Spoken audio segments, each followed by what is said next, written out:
Hey everybody, it's Lori here from Pizazz Studios. I am going to paint this 10 by 10 canvas, and I just thought I'd show you how I get them ready before I start painting on them with one of my helpful tips for you. I use painter's tape. It is called Sharp Lines by Scotch. So this is the one I use. It's very good. And so basically, you have your canvas, rip off a piece of tape to the desired length, line your tape up with the edge of your canvas, and then just push it down. Make sure it's nice and tight right at the edge so no paint will seep under the tape. Proceed to do that for all sides.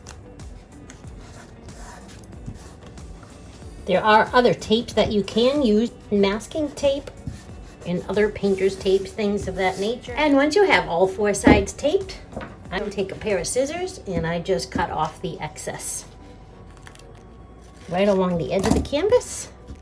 The other thing I do is I will take large push pins and I will hammer them into each. They act as little feet for my canvas. These will keep my canvas raised up off the table.